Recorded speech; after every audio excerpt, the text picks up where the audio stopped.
ukada kuti uti wewe madays kana day 1 to 3 asi literal 24-hour period unopinda busy nekuda kwekuti hauna hwaro hwekuti ukwanise kutaura zvinhu zvakadaro.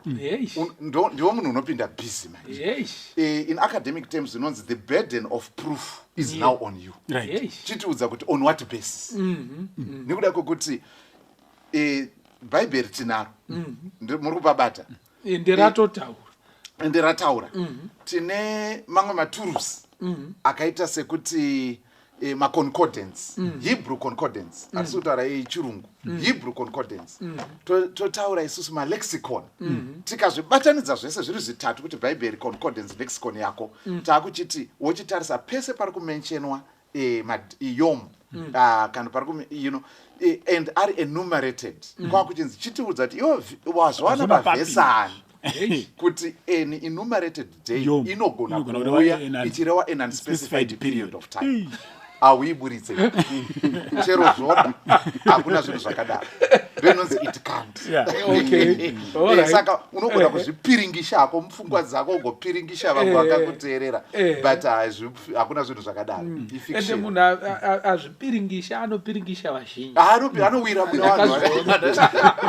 Saka rega ndibetsere patsanangurwa nevafundisi pekuti muchaona kuti in fact saka kune munhu anogona kuti nekuti zuva the sun razosikwa paday 4 saka zvinoreva kuti mamwe mazuva aya 3 atanga aya hatitozivi kuti akareba sei therefore obva ati saka hakuna sabata.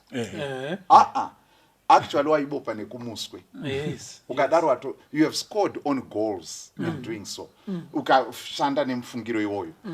Now mazuva aya Mwariga vakaaronga ndosaka mataura mukati zviri uchimhanya imbwire aiwa kwete ukachidzwa chete unotitasa chero ukasakasikirwa nemvura imbwire yotodako toti zvinyoronyoro saka muchaona kuti madays aya ari 7 haana kungoitwa achinzi 1 2 3 4 5 6 7 akaitwa ari in pairs. The first 6 are paired. Yes.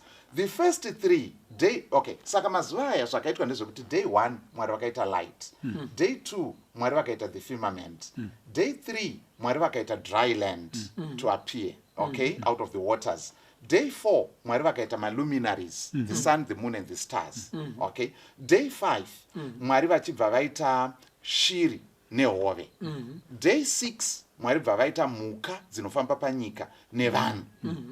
Day 7 vachibva vazorora. Saka ukatarisa usingamhanyi mazuva aya uchaona kuti imets inowekwa in such a way yekuti ikoroza yacho inobudirira pasabata.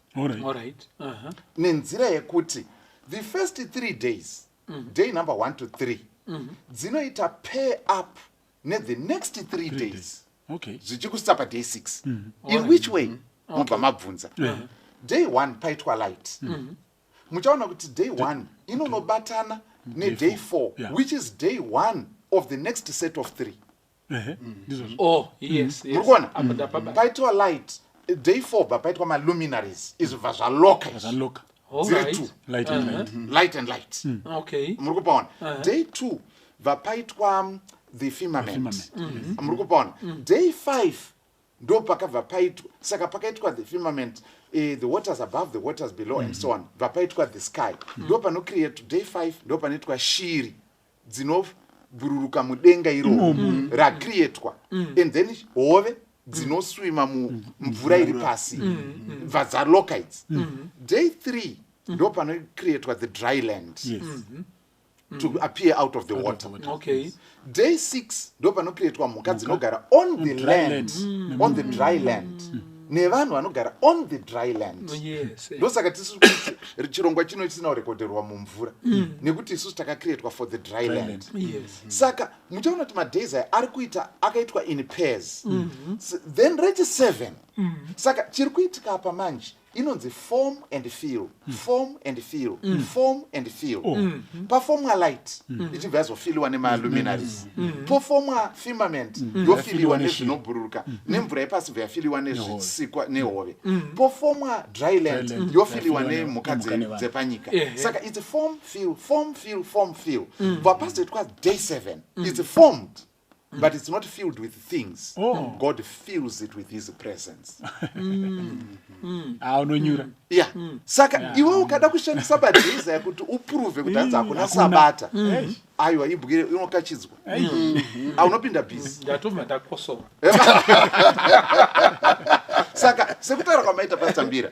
Aisiri nyaya yekumhanyira kana kuonera sekuti yakasikwa. It's so the Bible communicates not only in the words that it has on the pages, but also through the patterns. Okay. Yes. My patterns yatinoti literary structuring. Ndo inokuunzira kuti muzongozongo wenyaya uri papi. All right. Saka wakatarisa marongerwo emazuva aya anonokunongedzera kunokuti musabata kwede kuti ndo pane nyaya yacho. Zvese izvi zvaitwa takananga apa. Saka munoona pastor, ukati sabata hakuna. Chawatanga kutodzima nemapeya. Mapeya saya wabvisa. Ende ndokusaka sabata uri kunzi mureza. Exactly. Ende Mwari azvidefine pana Exodus paya parimwa na Dr. Mdzengi. Kuti because in 6 days God created. Exactly. Vari kuadresa nyaya kuti rest on the 7th day. Because of these 6. Because of these 6 days. Therefore. Saka uyu ndo wamureza. Ndandiri kwamutare some 2-3 weeks ago. Ndikupfuura pamwe ndakabva ndamisa mota. Okay. Ndikati ndo pane embassy yeMozambique. All right. Mimi said why? Ndikati tarisa flag yeMozambique. Iripo iri yega. Mureza. Ndo embassy yeMozambique. Mamutare. Saka auchatogona kutaura zvaunoda wasvika paya waMozambique. Saka mureza unotokuzori panapa ndepani. Saka Mwari ari kuti the 7th day ndo mureza wokuti ndini muridzi wezvinhu zvese.